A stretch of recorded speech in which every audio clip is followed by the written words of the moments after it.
Hi everyone, my name is Kirk and I'm welcoming especially the men who are a part of Flesh and Spirit community or are interested in the work of Flesh and Spirit community.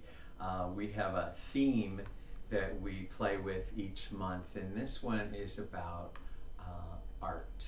And I even have my Vote t-shirt on purpose today, because if you consider what's going on in the political arena at this moment, you know, certainly funding for education is certainly being whittled away and played with politically. But the other thing that's getting squelched a lot is that programs like art within our schools are being defunded or taken away altogether. And I think that's indicative to what I'm about to share with you, that will get you all juiced up for the work and the play that we will be doing this month, and the question that we'll be doing this month that has to do with us as queer artists. If you think about throughout history, you know, there have been many artists of many flavors and sexual orientations. However, we queer folk and we queer men have embodied many arts and art forms and art expressions.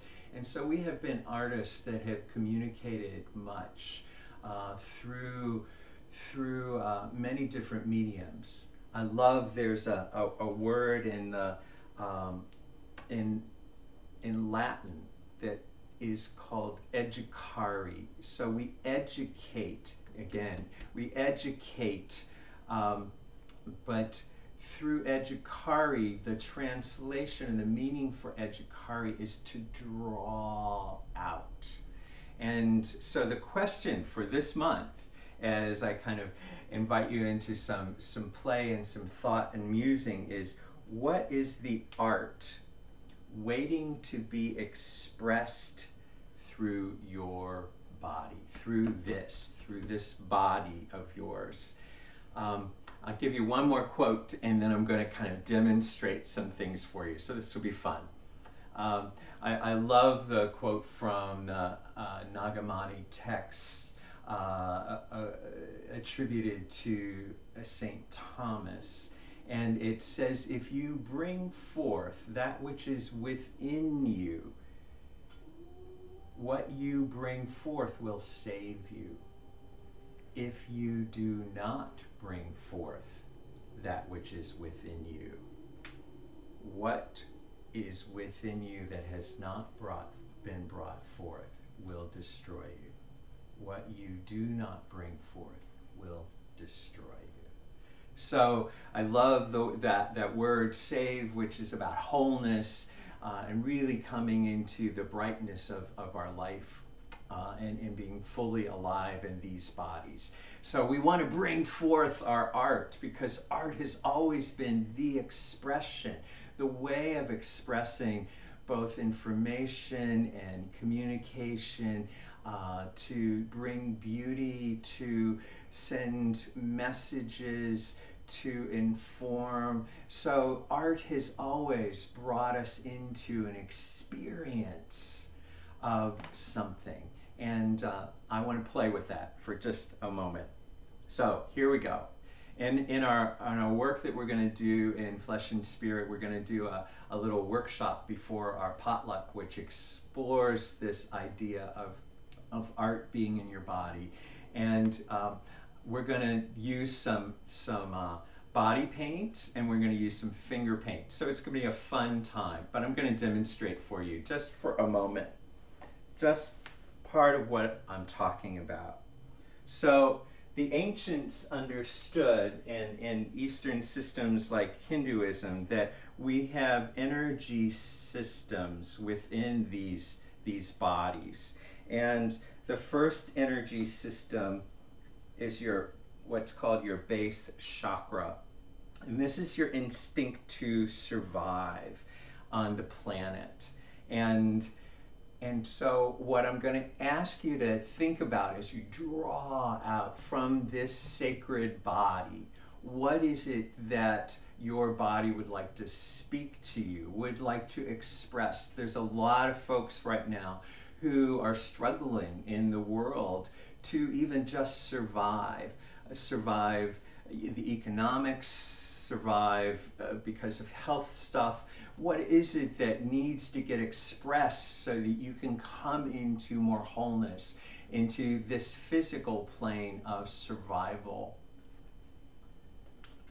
The second chakra, kind of over this area of your genitals, is about your passion, your creative energy, and your sexual energy. And if you think about what art is, it's about oftentimes passion being expressed, and passion being expressed and creativity being expressed. You can't do art unless you're somehow creating something, even if it's just creating a poster board that you're putting up and walking through the streets, or whether you're doing an exquisite painting that draws someone into an experience that you want to invite them into.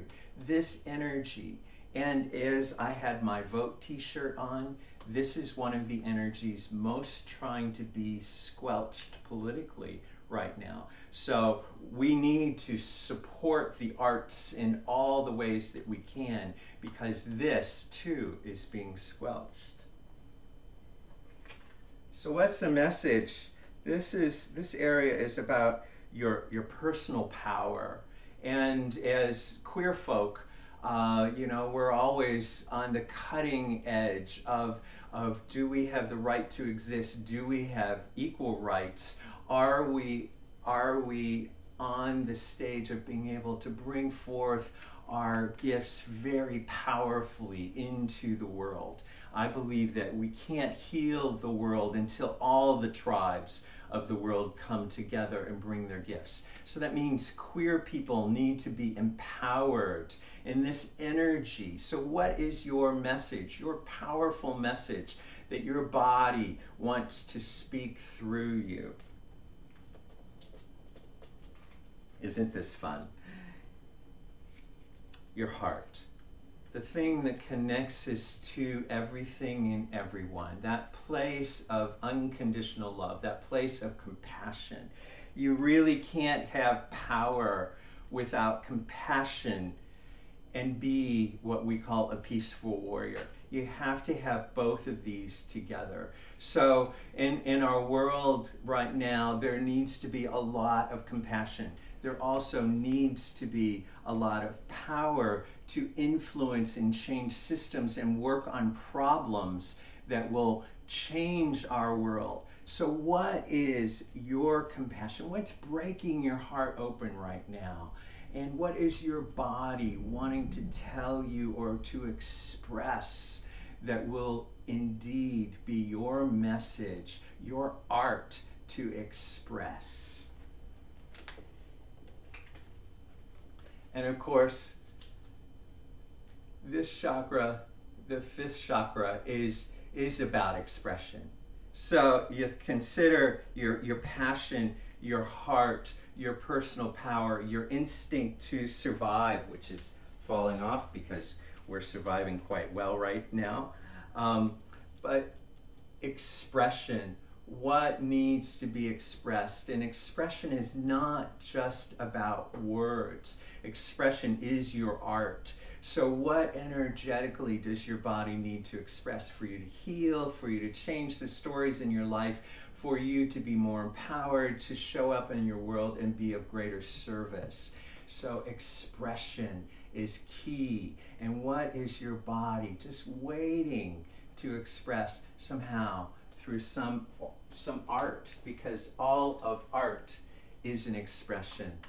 Your intuition. Your intuition is that aha.